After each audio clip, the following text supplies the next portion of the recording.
Bismillahirrahmanirrahim. Dijadikan fitnahan kepada Khalifah Utsman.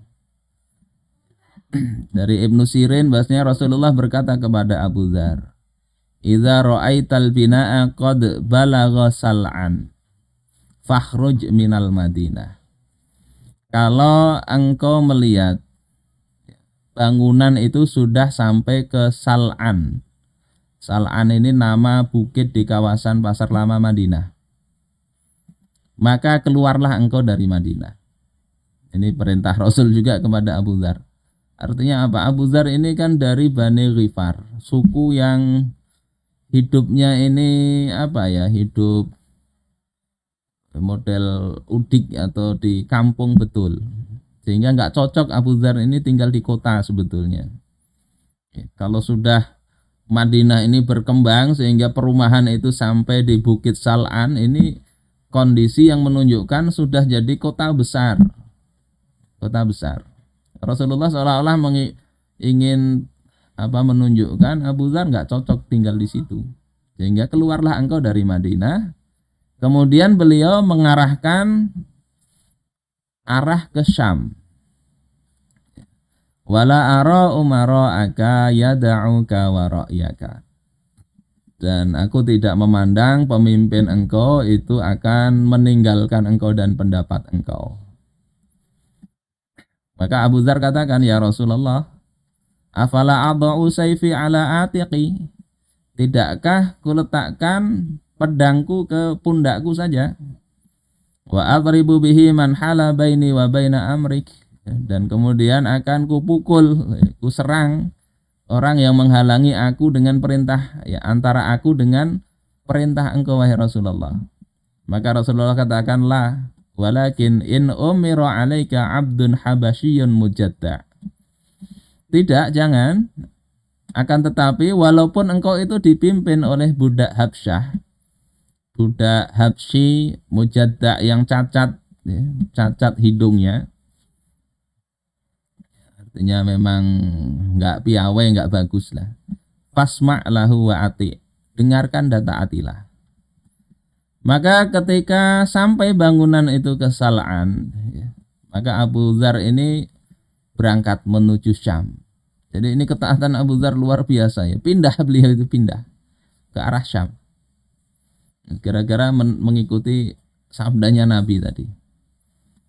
Nah, di Syam itu pola hidup Abu Dzar ini kan orang yang zuhud ya.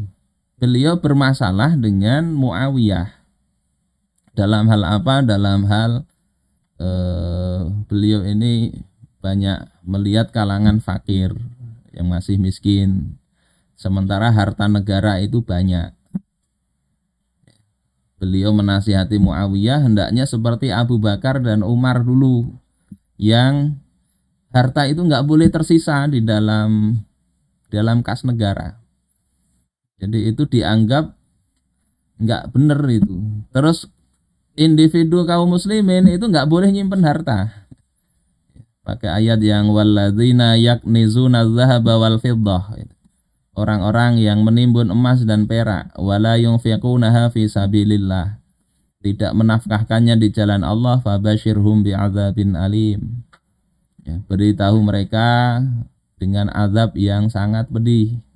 Ini menurut Abu Dzar, orang kaya nggak boleh nyimpen harta. Ya, kalau yang ada itu ya disimpan sesuai dengan keperluannya, yang tidak perlu nggak boleh ditumpuk harta itu.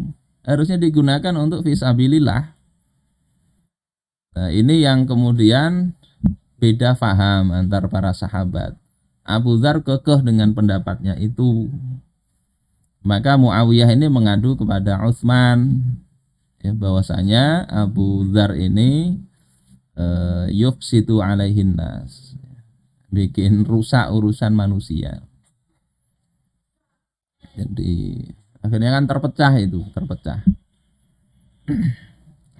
Kemudian dipanggil oleh Utsman Abu Dzar ini, ya, dipanggil untuk tinggal di Madinah. Tapi Abu Dzar nggak mau, ya.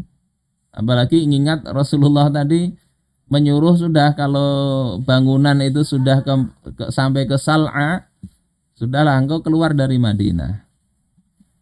Nggak mau tinggal di situ. Kemudian ya summa ista'zanahu ila Rabazah.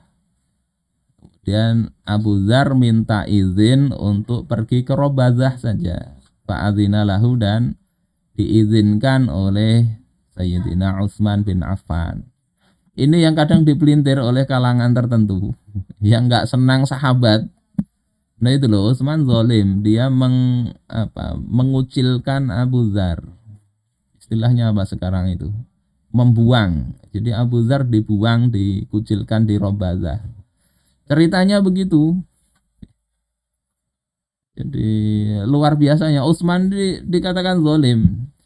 Padahal riwayatnya bukan kemauan Utsman, tapi kemauan Abu Dzar sendiri, yang beliau tidak ingin tinggal di Madinah. Dan di Rabazah ini Khalifah Utsman juga tidak begitu saja membiarkan Abu Dzar terlunta-lunta, ya. Beliau dikasih sekitar 20 sampai 30 ekor onta untuk bekal Abu Dzar Al-Ghifari, dikasih 2 pembantu, dibikin mudah membangun masjid di situ. Ya. Nah, ternyata di situ ada Abdun Habasyun Amirun. Ada pemimpinnya budak Habsyah. Nah, ketika waktu sholat datang, budak Habsyah ini ngerti keutamaan Abu Dzar. Kemudian dikatakan, ya taqaddam, majulah engkau jadi imam. Maka Abu Dzar katakan enggak, ya. Ini umirtu an umira alayya Abdun Habasyun mujadda an asma'lahu ati. Aku ini diperintahkan Rasul untuk kalaupun yang memimpin itu budak Habsyah, aku akan mendengar dan taat. Akhirnya Abu Dzar mau jadi makmum saja, nggak mau jadi imam.